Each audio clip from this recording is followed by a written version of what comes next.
Is it sensitive to be spending? Is it sensitive to be spending 140 million? If I give you 140 million naira cash to take to your senatorial district, won't your people benefit from it? Let me tell you, Sean. I don't want to go personal now. I don't want to go personal. That same vehicle that you're talking of, before coming to the National Assembly, I have a vehicle that have bigger than that. But this is Nigerian money. Yeah, so Nigeria does not have money at the moment.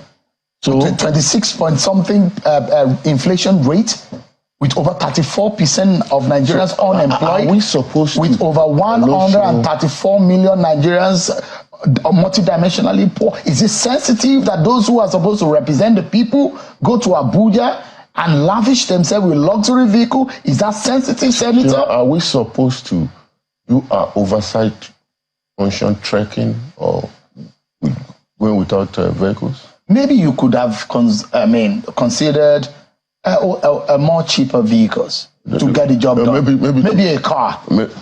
Maybe a sedan. If I travel to... Maybe a 25 million naira worth of sedan vehicle might do the job. If I travel to my constituency with a car now, by the time I go 3-4 times, you know Nigerian roads. Is that not an indictment on you, those of you who are in power? What? Those of you who are leaders in Nigeria today, is that not an indictment? That we have bad roads in the state, in your local government, in the senatorial district. Is that not an indictment on those of you who are in power? It's a discussion for another day. You see the level of... But like Nigerians suffer for the inefficiency of those who are in power, let me tell Senator? You, if you look at Nigerian roads all over the Federation, that we have a serious problem. Because nothing much has been done in the last few years. Most of our roads, they are terribly bad. In fact, the government cannot even have fund enough to work on those roads. We have to go back into a PPP, a private partnership arrangement where people can invest, tow those roads, and get their money. In return, it is done. We'll find out whether or not what you are doing is illegal or what you're doing as a senator or as lawmakers in the eye of the law is right or wrong, or whether or not it's morally justified. But Section 84 of the Nigerian Constitution empowers RAMFAC to mandate or determine the salaries, allowances of public officials, including members of the National Assembly. And this is what RAMFAC, based on the last published figure of the basic salary of a senator. It says that a senator earns 2-point-something million naira. Therefore, with that, a senator should be entitled to about 8.1 million naira worth of vehicle, which is about 400% of your basic salary. That is what the law under RAMFAC says, Senator. And for your colleagues in the lower chamber, their basic salary as last published was about 1.9 million. And you can draw a car loan to the extent of 7.9 million, but you can't exceed that. That is what the RAMFAC law says. But if you're buying a vehicle of 140 million naira, based on this, it says something is wrong. I'm not even, don't forget that I'm not, I didn't tell you that I don't even know the figure as I'm talking to you. Because it's not my responsibility. If you're buying a Land Cruiser, we've done our own research and I've given you a median of what it costs in the market right now. No, so we heard that the cost that National Assembly is getting is 160 million. But I've taken that figure and put it under the table. I've given you a 140 million. Prado is about 85 to 90 million naira. So let's assume that you're buying it at 140 million, no matter what the case may be. Senator, can you look Nigerians in the eye tonight and say what you are doing is sensible and appeals to the sensibilities of Nigerians who are poor, some of them who cannot even afford a food on their table tonight, some of them will go hungry without being able to provide for their families, some of them who are multidimensionally poor.